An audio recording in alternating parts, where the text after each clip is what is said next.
이 신용장이라고 하는 게 어떠한 프로세스로 움직이는지, 그 다음에 신용장이라고 하는 대금 결제에 등장하는 자, 인물들이 누가 있는지, 그걸 이제 당사자라고 하죠. 걔네들은 누군지 한번 살펴보자 라고 하는 차원에서 신용장 당사자, 그 다음에 UCP의 전반적인 내용을 한번 훑어보자 라고 하는 차원에서 준비를 했습니다.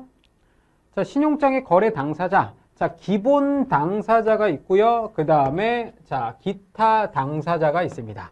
사실은 기본 당사자는 뭐 핵심 당사자, 중요 당사자 뭐 이렇게 해석하기도 합니다. 그래서 기본적으로 지금 굉장히 중요한 당사자 중에 하나가 자, 신용장을 개설한 개설은행, issuing bank라고 하죠. 자, 그 다음에 확인은행. 이거는 있을 수도 있고요. 혹은 없을 수도 있습니다. 확인은행은 있을 때도 있고 없을 때도 있고. 자, 그래서 지금 있을 수도 없을 수도 있고, 그래서 confirming bank라고 표현하죠. confirming bank. 자, 그러면 수익자 같은 경우에는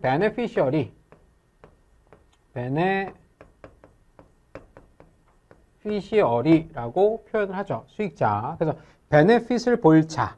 왜냐면 수익자가 신용장을 받아가지고 신용장에 나와 있는 조건하고 서류를 예쁘게 잘 세팅을 해서 일치하는 제시를 구성하면 그러면 돈을 받을 수가 있으니까 그럼 베네핏을 보는 거니까 그래서 베네피셔리라고 표현을 하죠. 그래서 이 세 당사자를 기본 당사자라고 합니다. 그래서 굉장히 중요한 당사자라고 할 수가 있고요.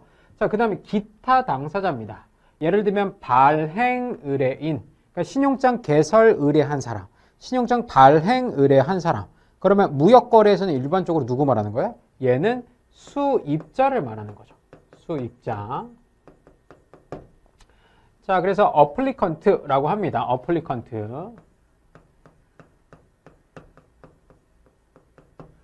자, 여러분들 영어 표현에 익숙해지셔야 돼요. 제가 그냥 별다르게 영어 표현 한 다음에 뭐 외우십시오, 마십시오 뭐 이런 얘기 안 합니다. 자, 지금 제가 쓰고 있는 혹은 UCP에 나오는 영어 표현은 여러분들께서 기본적으로 알고 계셔야지 시험장 가셔가지고 여러분들께서 가뿐하게 답을 골라주실 수가 있는 거예요. 자, 두 번째, 통지은행입니다. advising bank라고 해서, 그러니까 통지라고 하는 게 advising 하는 거죠. advising. 자, 신용장 여기 있다 라고 통지은행이 수익자한테 통지하는 거죠. 통지하는 거. 그래서 advising bank. 자, 그 다음 세 번째, 매입은행. 매입은행 같은 게 네고뱅크, 네고시에이션. 매입을 네고시에이션이라고 하는 거죠. 그래서 네고뱅크라고 표현을 합니다. 자, 뭐 환어음이 될 수도 있고요. 혹은 선적 서류가 될 수도 있고, 혹은 환어음하고 선적 서류가 합쳐진 이러한 상황일 수도 있는데요. 자, 이러한 것들을 말 그대로 purchase 하는 게 negotiation, 매입은행이 하는 역할입니다. 자, 그러면 지급은행. 그러니까 지급은행도 두 가지로 나눠집니다. 일람지급은행. 그러니까 사이트 페이먼트를 하는 자, 은행. 혹은 연지급은행. 자, deferred payment를 하는 자, 은행으로 구분이 되죠. 자, 그러면 다섯 번째는 acceptance.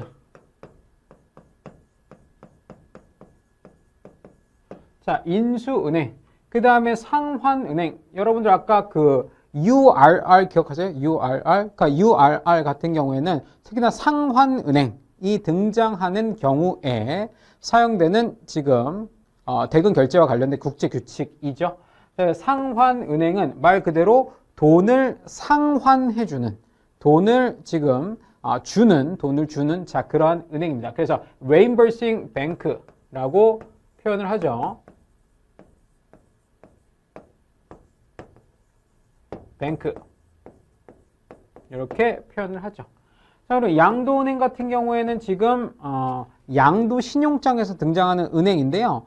신용장의 양도는 우리가 UCP 38조에서 자세히 한번 다뤄볼 겁니다. 양도은행 같은 경우 transferring bank.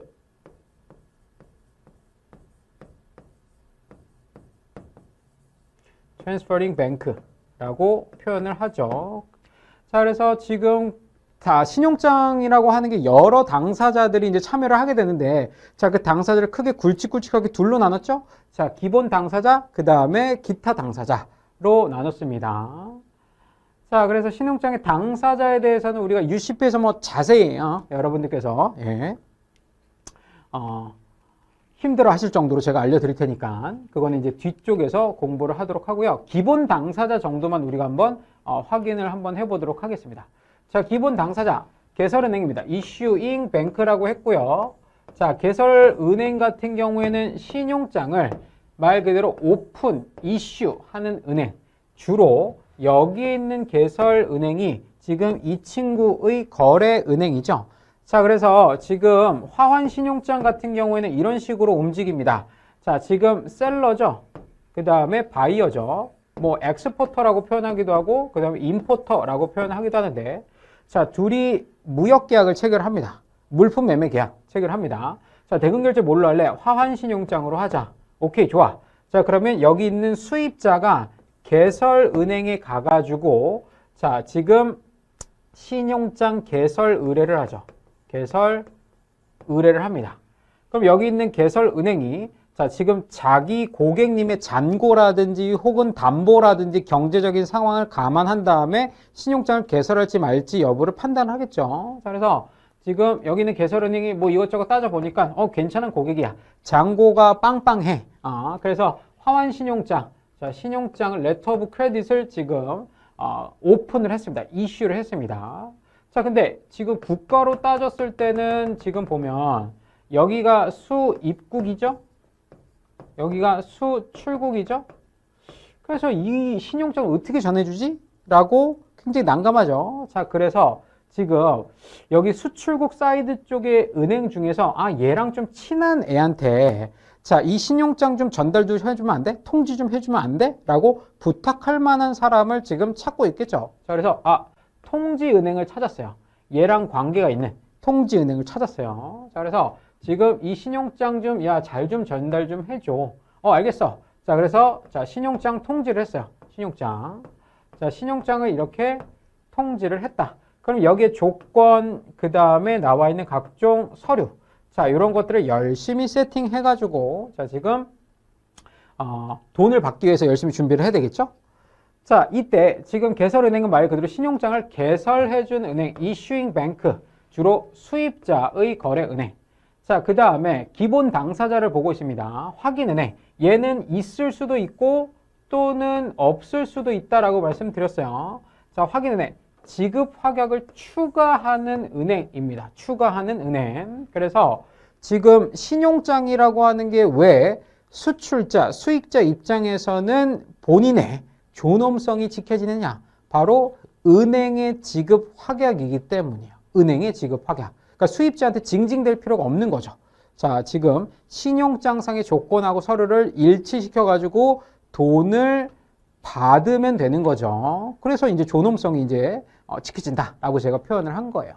자, 그래서 지금 개설은행의 지급 확약이기도 하지만 자, 이 개설은행의 지급 확약에 추가해가지고 지급 확약을 추가해주는 은행, 그게 바로 확인은행입니다. 확인은행.